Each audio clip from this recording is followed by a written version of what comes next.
वारैरीश्वर सद्यो हृद्यवरुध्यते त्रिकृतिभिः शुश्रूषुभिस्तत्क्षणात्। विषय, अधिकारी, संबंध और प्रयोजन। बंधुओं, भागवत का विषय क्या है? हमारे चित्त में परम धर्म का बीज बोना। और परम धर्म यही है। धर्म क्या है? धन कमाना धर्म है, व्यापार करना धर्म है, परिवार का पालन करना धर्म है, बच्चों का पालन करना धर्म है। लेकिन परम धर्म क्या है? अपनी चित्त को, अपनी आत्मा को उस परमात्मा में विलीन कराने के कुछ ना कुछ नियम करना, उपाय करना, ये परम धर्म है। आप श्री वृंदावन जाते हैं, आप गोवर्धन परिक्रमा करते हैं, आप कथा सुनने के लिए आते हैं और किसी ना किसी रूप में श्री जी को अपना बनाने का और स्वयं को श्री जी का बनाने का प्रयास करते हैं। यही परम धर्म है। हमारे श्री स्वामी हरदास जी महाराज, वे परम धर्म का पालन कर रहे हैं। हितरवंश महाप्रभु, मीराबाई, ये जितने भी भक्तों के नाम व्यास मंच से बोले जाते हैं, ये सब धर्म नहीं कर रहे हैं, ये परम धर्म कर रहे हैं। और स्वामी श्री हरदास जी महाराज प्रकट रूप में तो आचार्य हैं, पर अप्रकट रूप से प्रिया प्रियतम उनके सामने लीला करते हैं। एक दिन प्रिया प्रियतम दोनों आए, स्वामी जी बैठे हैं निधिवन में। अभी की बात है, ये भक्ति काल हुआ 100 साल पृथ्वी पे। कभी कभी हमारा मन ऐसा होता है, भले ही हम द्वापर में नहीं हुए, लेकिन कम से कम 500 साल पहले आ जाते तो सूरदास जी के दर्शन हो जाते, मीराबाई के दर्शन हो जाते, हितरवंश महाप्रभु के दर्शन हो जाते। पर अभी रेवासा में कथा चल रही थी तो वहाँ एक भाव आया कि बहुत अच्छा है कि हम तब नहीं हुए, अब हुए। उसके पीछे कारण क्या है? उस काल में स्वामी श्री हरदास जी के दर्शन तो हो जाते, हितरवंश महाप्रभु के दर्शन तो हो जाते, मीराबाई के दर्शन तो हो जाते, पर उनकी लीला कथा और उनके पद तब नहीं प्राप्त होते, वो तो आज ही मिले हैं। उस समय पर मीराबाई पद लिखती होंगी, उस समय थोड़ी कोई सुनता था। जब भाई आचार्य चरण चले जाते हैं अपनी लीला पूरी करके, तभी उनकी लीला का प्रकाश होता है। ये तो आजकल है कि लोग बाग अपनी लीला का प्रकाश अपनी जीवित अवस्था में ही करा लेते हैं, सोशल मीडिया की कृपा है। पर उस समय पर लीला का प्रकाश ऐसे नहीं होता था। 50 साल बाद लोगों को पता चला कि भाई अभी 50 साल पहले मेड़ता में मीराबाई भी थी, उनकी ऐसी भक्ति थी। भक्तों को पता होता था, कहीं कहीं प्रचार हो जाता था, पर इतनी संख्या में लोगों को नहीं। आज सबको पता है मीराबाई कौन है। तो उस काल में होते तो 2 डर थे। पहला डर, क्या पता हम पर खबर ही नहीं पहुंचती मीराबाई की तो हम कैसे दर्शन करते। और दूसरा डर, मीराबाई का साहित्य और चरित्र वो कहने सुनने का अवसर तब नहीं मिलता, वो तो आज ही मिल रहा है। तो ये भी अच्छा है कि आज हम जन्मे। स्वामी श्री हरदास जी महाराज बैठे हैं निकुंज में, निधिवन में, और तभी प्रिया प्रियतम प्रत्यक्ष आ गए सामने।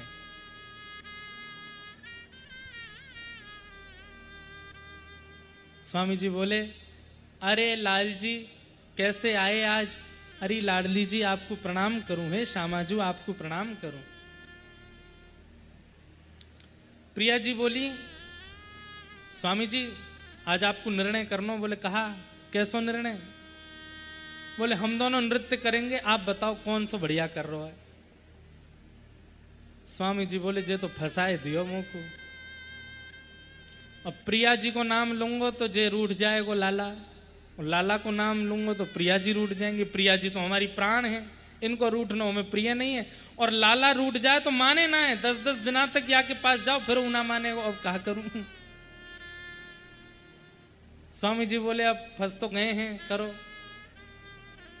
बड़ी लीला हमारे ब्रजमंडल में अद्भुत है।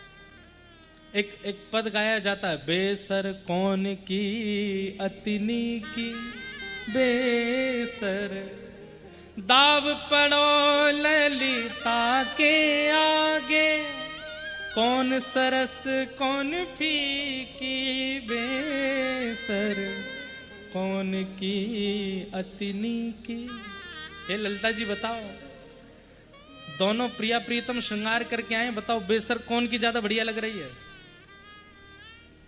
अब ललिता जी बोले कौन को नाम लूं? ठाकुर जी कह रहे हैं तेने अगर मेरा नाम ना लियो गोबर चोटी तो ये बताऊंगा मैं। प्रिया जी कह रही है ए ललिता तू सदा मेरे संग रहवे, मेरी ओर देख ले, अच्छे तो निहार ले। तब अंत में श्री ललिता जी कहती है नेक सरस लली की बेसर। कौन की बेसर ज्यादा सुंदर है? बोले प्रिया जी की बेसर, ठाकुर जी की भी सुंदर है प्रिया जी की, पर नेक सरस लली की बेसर। ठाकुर जी रूठ के चले गए। अब ललिता जी मनाती डोल लगी, नहीं माने। बोले हम भाई उन्हीं की प्रशंसा करो, उन्हीं की जय जयकार। मन से तो ठाकुर जी भी यही चाहते हैं कि प्रिया जी की प्रशंसा हो, और मन से प्रिया जी भी चाहती हैं कि लाल जी की प्रशंसा हो, पर प्रकट लीला में कहते हैं हमारी प्रशंसा कर। तो आज स्वामी जी के सामने प्रिया प्रियतम दोनों आए गए, आए करके बोले हम नृत्य करेंगे, बताओ कौन को बढ़िया।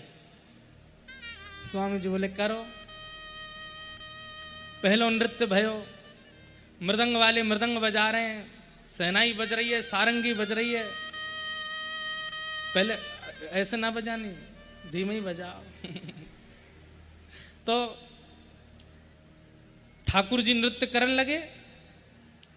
तो ठाकुर जी ने हाथ तो ऐसे ही रखे, अपने हाथ ना हिलाए, पामनते ही नृत्य कियो, और ऐसे ऐसे पाम मटकाए महाराज, घुंघरू बजे, छम छम छनन बाजे, मोहन की पैजनिया।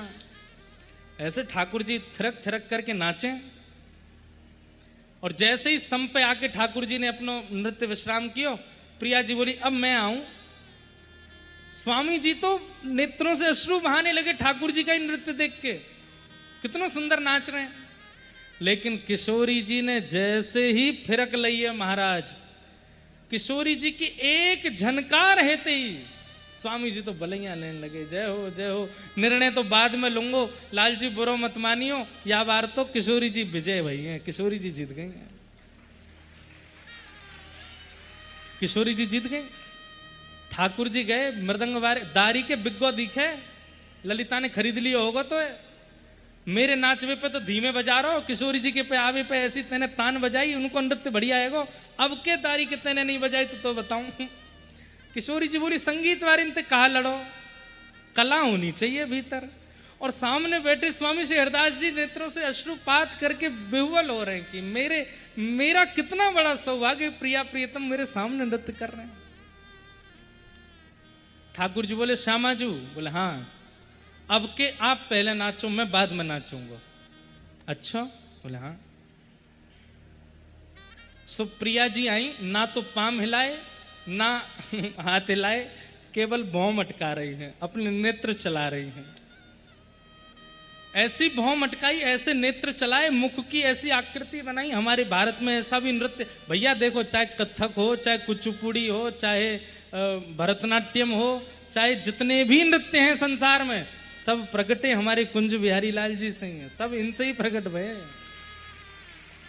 ऐसी भाव भंगिमा, ना तो हाथ हिल रहे हैं ना पैर हिल रहे हैं, केवल मुख हिल रहा है श्री प्रिया जी को, और देख करके सब न्योछावर रह रहे हैं। ठाकुर जी बोले या मैं तो श्री जी हार जाओगे, क्योंकि सैन चलानो तो मुंह पे ही आवे। जैसे ही ठाकुर जी आए महाराज, आधे से नेत्र बंद करके और जैसे ही कटाक्ष भर भर के इधर उधर देखने लगे, और उनकी तो कहा चले श्री श्यामाजू ही मूर्छित है गए। आहा इतने प्यारे लग रहे हैं ठाकुर जी। ऐसे कटाक्ष भर के जैसे किशोरी जी की ओर देखो, श्यामा जी बोली हे श्याम सुंदर ऐसे मत देखो। क्यों है गई बस इतने में ही, अब ही तो प्रारंभ किया है किशोरी जी। ना ना या बार ये जीते, स्वामी जी इनको विजय कर दो। हाँ हाँ या बार लाला जीत गए, और दोनों के एक एक पॉइंट है गए। अब आएगा भाई फाइनल मैच है आज, अब बताओ अब क्या होगा। प्रिया जी बोली अब के श्याम सुंदर आप पहले प्रारंभ करो। तो बोले हाथ को नृत्य करेंगे। हाथ की ऐसी ऐसी भंगिमा बना करके ठाकुर जी नाचे। ठाकुर जी नृत्य करने के बाद जैसे ही किशोरी जी आई हैं, किशोरी जी की जो मुद्रा ही ऐसी है, वो तो खड़ी ही ऐसे ही हूं मैं, रास में भी ऐसे ही जामे। जैसे ही महाराज अपनी भुजा ऊपर करी है, आहा श्याम सुंदर तो नतमस्तक दंडवत करने लगे, जय हो श्यामाजू की जय हो। और अब अकेले और अकेले नहीं, किशोरी जी को हाथ पकड़ करके श्याम सुंदर और श्री प्रिया जी दोनों नृत्य करने लगे। ऐसा नृत्य भयो सामने बैठे बैठे भाव विह्वल हो रहे हैं श्री स्वामी हरदास। स्वामी श्री हरदास जी महाराज पद गाने लगे और श्री प्रिया प्रियतम विलास करने लगे। अंत में द्रुत गति जब हुई ताल की, ताल जब तेज हुई, फिरकनी लेने लगे निधिवन में प्रिया प्रियतम, और लेते लेते लेते लेते लेते जैसे ही पद विश्राम भयो, दोनों आकर के एक तरफ तो प्रिया जी और दूसरी तरफ ठाकुर जी, दोनों आकर के स्वामी श्री हरदास जी गोद में आके बैठ गए। हाँफन लगे जोर जोर से, श्वास चलन लगी। कोई स्वामी जी की गुदरीते ही अपनों पसीना पहुंच रहे हैं। स्वामी जी तो कह रहे हैं करुआ लाओ जल पिलाओ, स्वामी जी अपने करुआते ही जल पिला रहे हैं दोनों उनको। प्रिया जी बोली अब बताओ कौन ने बढ़िया नृत्य किया। स्वामी जी प्रिया जी की ओर देख रहे हैं, सो ठाकुर जी कौन ही मार रहे हैं, मैं हूं बैठा हूं यहाँ पे, मेरी ओर देखो, सबरो पक्ष उन्हीं की तरफ ही चलो जाए। मुझ को पता है पूर्व की ललिता हो आप, लेकिन या को मतलब ये थोड़ा ही है कि उन्हीं को सब वर दोगे। तो स्वामी जी ने क्या किया, बोले बाह से तो पकड़े हैं ठाकुर जी और देख रहे हैं किशोरी जी की ओर, और क्या कर रहे हैं, हाथ देखियो और कह रहे हैं हे स्वामिनी जी आपने ही अच्छो कियो है। मतलब किशोरी जी की प्रशंसा कर रहे हैं और ठाकुर जी को कर रहे हैं, बोले करो तो तुमने ही बढ़िया, लेकिन प्रशंसा इनकी होने दो। तो जैसे ही ठाकुर जी ने हिलाए तो ठाकुर जी ने कही अरे स्वामी हो, थोड़ी पकड़ के बोले आप तो बड़े रसिक हो। तब से स्वामी जी को रसिक शिरोमणि की उपाधि ठाकुर जी ने प्रदान की। ये क्या है, ये धर्म नहीं है, ये परम धर्म है। और इस परम धर्म की स्थिति में ले जाने वाला मार्ग श्रीमद् भागवत है। धर्म प्रोजित कई तवोत्र परमो, जहां पर आप अपने सुख का विचार नहीं करते हैं, अपने शयन का विचार नहीं करते हैं, अपने भावनाओं का विचार नहीं, बस प्रिया प्रियतम राजी रहें, उनको देख मैं राजी रहूं, ये परम धर्म की स्थिति है। भक्ति करते करते करते करते अपने सुख समाप्त नहीं हुए तो आपने भक्ति नहीं की है। भक्ति करते करते तो अपना सुख विश्राम है जाए, ठाकुर जी को सुख प्रारंभ है जाए, वो राजी रहें, वो सुख में रहें, वो आनंद में रहें, बस। और उस मार्ग में ले जाने वाला प्रथम मार्ग भागवत जी से ही प्रारंभ होता है। इसलिए वैद्यम वास्तव मत्र वस्तु शिवदम धर्म प्रोजित कई तवोत्र परमो निर्मत सराणाम सताम। अब दूसरी बात, इस परम धर्म के मार्ग का अधिकारी कौन है, कौन इस परम धर्म के मार्ग में जा सकता है? तो भैया बहुत ध्यान से सुनियो, वृंदावन प्रेम मार्ग में एक ही व्यक्ति प्रवेश कर सकता है। कौन? जिसके चित्त में कपट ना हो, जिसके चित्त में छल ना हो। निर्मत सराणाम सताम, मात्सर्य दोष ना हो। दूसरों की प्रशंसा सुन के, दूसरों की उपलब्धि सुन करके जो बहुत व्याकुल हो जाते हैं, जिनके मन में ईर्ष्या तुरंत जन्म ले लेती है, ऐसे लोगों को वृंदावन रस कभी प्राप्त नहीं होता। इसलिए मैं कथा में कहा करता हूं, हमारे चित्त में काम दोष है उसका नाश हो जाएगा, क्रोध दोष है उसका नाश भी हो जाएगा कथा सुनते सुनते, लोभ दोष है उसका नाश भी हो जाएगा, लेकिन अगर ईर्ष्या दोष है तो भगवत प्राप्ति असंभव है। इसलिए किसी की प्रशंसा सुन के, किसी की उपलब्धि सुन करके, किसी के बारे में बहुत विशेष सुन करके आपको चिंता होती है, आपका मुख मुरझा जाता है, आप ईर्ष्या में चले जाते हो, तो इसका मतलब है कि सब मिलेगा आपको, ठाकुर जी नहीं मिलेंगे। इसलिए ईर्ष्या दोष का नाश करो, उसको मत आने दो। क्या करें, कैसे नाश करें? भैया जब जब खांसी हो तब तब सिरप पी लो, तब तब दवाई ले लो। ऐसे ही जब जब दोष जन्म लेवे, जब जब दोष प्रकट हो अपने चित्त में, उसी समय भुजा उठा करके भगवान नाम गाया करो, भुजा उठा करके श्री जी को पुकारा करो, भुजा उठा करके ठाकुर जी के गुणगान गाया करो। किसी की प्रशंसा हो रही थी और वो प्रशंसा सुन के आपको ईर्ष्या होने लगी, मन में आने लगा अरे वो मुझसे आगे निकल गया, तभी अपने मन को समझाओ नहीं नहीं नहीं नहीं, सबका अधिकार है, सब परिश्रम करके आगे जा सकते हैं। श्री कृष्ण गोविंद हरे मुरारे, हे नाथ नारायण वासुदेव, श्री राधा श्री राधा श्री राधा। हे स्वामिनी जी, मेरे चित्त में अभी अभी ईर्ष्या प्रकट हुई, कृपा करके इस ईर्ष्या को शांत करो। दोष प्रकट होते ही नाम औषधि यदि ले ली जाएगी तो दोष धीरे धीरे खत्म हो जाएगा। आप अनुभव करेंगे 3-4 प्रयास के बाद में दोष प्रकट होगा ही नहीं। फिर चाहे जिसकी प्रशंसा कर दी जाए आपके आगे, आपको ईर्ष्या नहीं होगी, आप और प्रसन्न हो जाओगे। अच्छा भगवान करे सब ऐसे ही आगे बढ़ें, सब खूब धन कमाएं, सबके पास खूब। जब काम उत्पन्न होता हो, जब क्रोध आता हो, जब लोभ उत्पन्न होता हो, भाई कई लोग कहते हैं नाम जपने का उचित समय क्या है? वैसे तो पूरे दिन जपो, लेकिन जब दोष आता हो चित्त में उस समय विशेष रूप से भजो। आपके किसी मित्र ने कुछ गलत किया, आपको क्रोध आ गया, तो क्रोध आने पे हम क्या करते हैं? उससे लड़ने जा रहे हैं, उसको थोड़ा सुना दूं, थोड़ा उससे लड़े आऊं, उसको थोड़ा बुरी भली कह आऊं। उसकी जगह कमरा में जाओ, आसन बिछाओ, बैठ करके श्री किशोरी जी का नाम जप करने लग जाओ। हे किशोरी जी, मुझे बहुत क्रोध आया है, मैं नाम जप करूंगा। जब क्रोध आवे, जब लोभ आवे, जब ईर्ष्या होवे, जब कोई दोष उत्पन्न हो, नाम जप करो।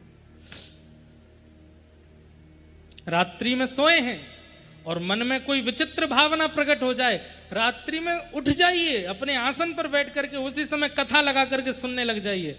भैया ऐसे ही मन सुधरेगा, नहीं तो मन सुधरने वाला नहीं है। मन का रतन रख जतन से अनाड़ी, यहाँ आगे चोरों की बस्ती है भारी। ज्ञानी लुटे गुमानी, यहाँ पल में लुट जाए लाखों का डेरा। पग बढ़ा हो न जाए अंधेरा। बड़े बड़े ज्ञानी लुटे हैं, बड़े बड़े महारथी लुट गए हैं इस संसार में, हम कौन सी खेत की मूली हैं? फिर हम ना लुटें और हमको कुछ ना हो, ऐसा हो नहीं सकता। ये संसार के विषय प्रभाव हमारे ऊपर भी डालेंगे। इसलिए भैया चलते फिरते, उठते बैठते, खाते पीते, हंसते सोते जागते, बस जपते रहो, जपते रहो, जपते रहो। कई लोगों को मैंने देखा कि वो माला झोली नहीं छोड़ते, पर जब क्रोध आता है माला हाथ में लग रही है और सामने वाले को ऐसे भी करते रहते हैं। क्या फायदा आपके नाम का? तिलक तो लगाते हैं, खूब भर के चंदन लगा रखा है, महाराज माथा दिख ही नहीं रहा, चंदन इतना लगा रखा है, लेकिन 10 रुपया के पीछे लड़ रहे हैं किसी से।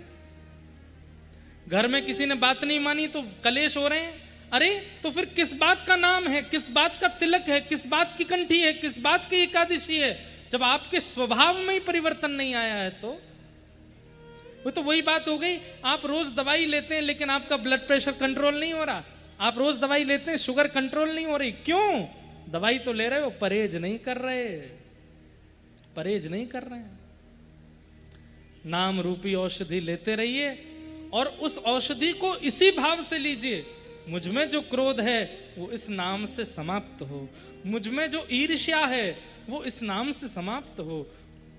ठाकुर जी मिलेंगे बाद में, हम लोग पहले ही माला झोली लेते ही श्री राधा श्री राधा। क्यों? किशोरी जी मिल जाए, किशोरी जी मिल जाए। नहीं, किशोरी जी बाद में, उससे पहले अपने दोषों की लिस्ट बनाओ, पहले किशोरी जी के लायक तो बने हम। हे नाम भगवान, आपके आश्रय से पहले हमारे दोष का समन्वय कीजिए। हे नाम भगवान, आप आकर के पहले हमारे दोष को विनाश कीजिए, हमें योग्य बनाइए कि हम किशोरी जी को प्राप्त कर सके। हम में जितने दोष हैं सब दोष नाम से ही ठीक हो सकते हैं, कथा से ही ठीक हो सकते हैं। कथा सुनने भी आते हैं ना, तो भी बाहर से ही सोचते हुए आया कीजिए मुझ में क्या क्या कमियां हैं, वो कमियां कैसे ठीक होंगी। हे कथा भगवान, आप कृपा करके मेरे उस दोष को निवृत्त करो। भैया दीनता आनी चाहिए, स्वभाव में परिवर्तन आना चाहिए।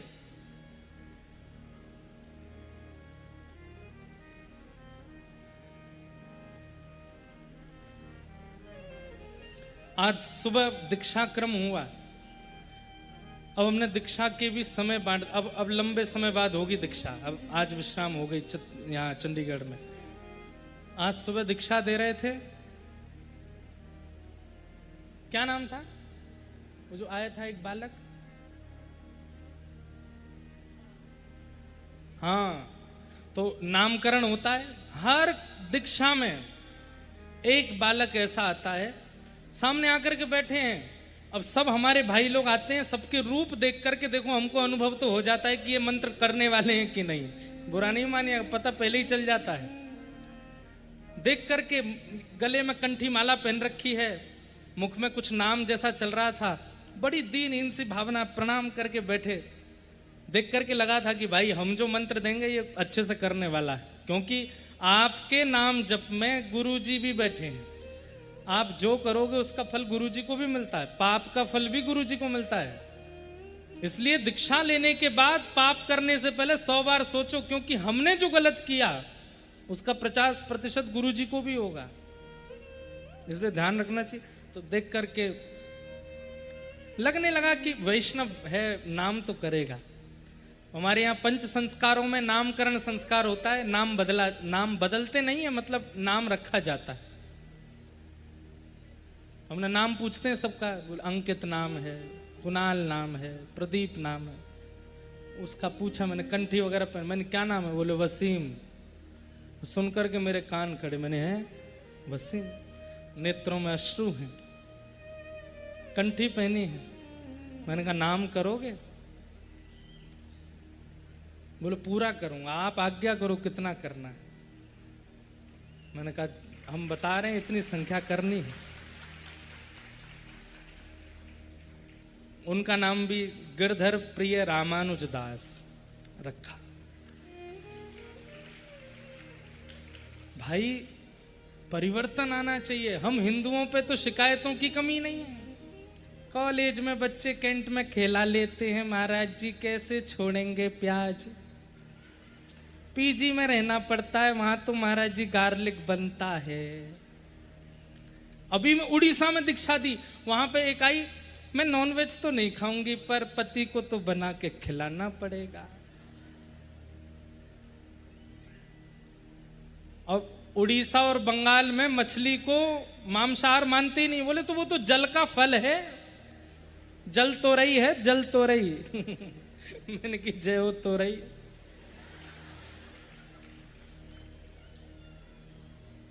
हम लोगों की शिकायत खत्म नहीं हो रही है, पर भैया जिसको ठाकुर जी को भजना होता है ना, वो भज ही लेता है।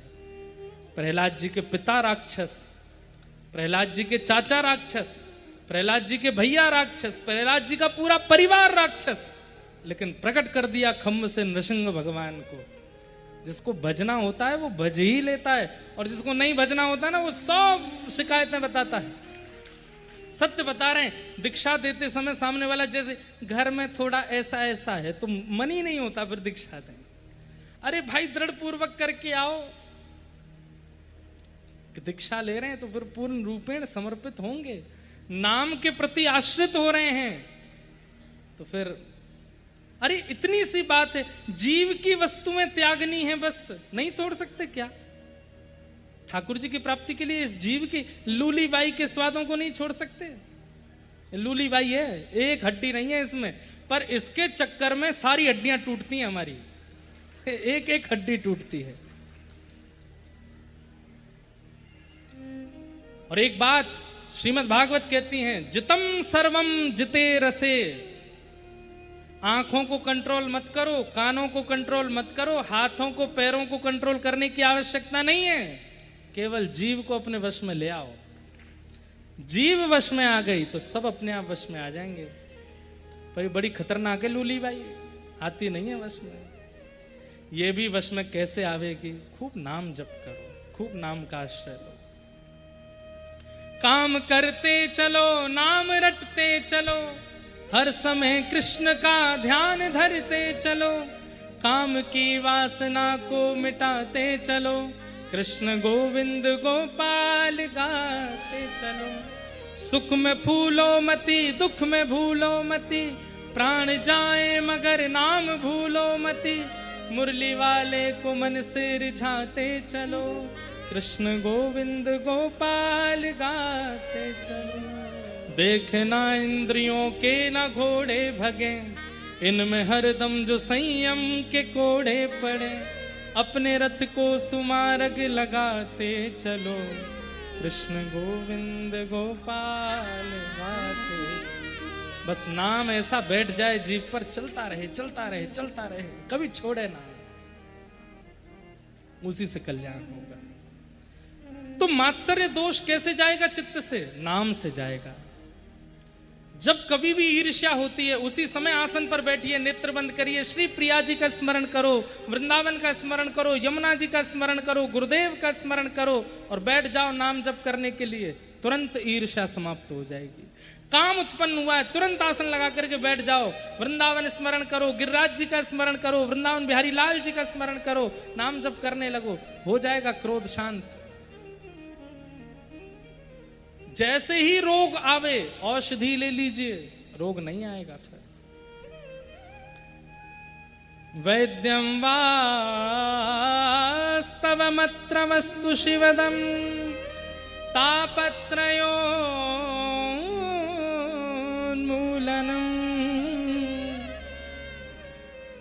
फिर क्या होगा? बोले जीवन में आने वाले ताप अनुभव नहीं होंगे, पीड़ाएं तो आएंगी, ताप तो आएंगे, संकट तो आएंगे, लेकिन पहले पीड़ा आती थी तो आप पूरे हिल जाते थे, अब पीड़ा आती है असर नहीं होता। एनेस्थीसिया का इंजेक्शन लग गया है, सुन्न पड़े हैं, जितने संकट आ जाएं कोई पीड़ा नहीं होती, सब आनंद। श्रीमद्भागवते महामुनि कृते किंबा परैरीश्वरः सद्यो हृदयवरुध्यते त्रिकृतभि शुश्रूषुभिस्तत्क्षणात्। भागवत जी के आश्रय में रहिए बंधुओं, और निरंतर श्रीमद् भागवत जी का वाचन सुनते रहिए। आपके हृदय की चिकित्सा करेगी भागवत की कथा, स्वरूप का निर्माण करेगी, बुद्धि को सरल बनाएगी, ठाकुर जी के योग्य निर्माण करती है ऐसी भागवत।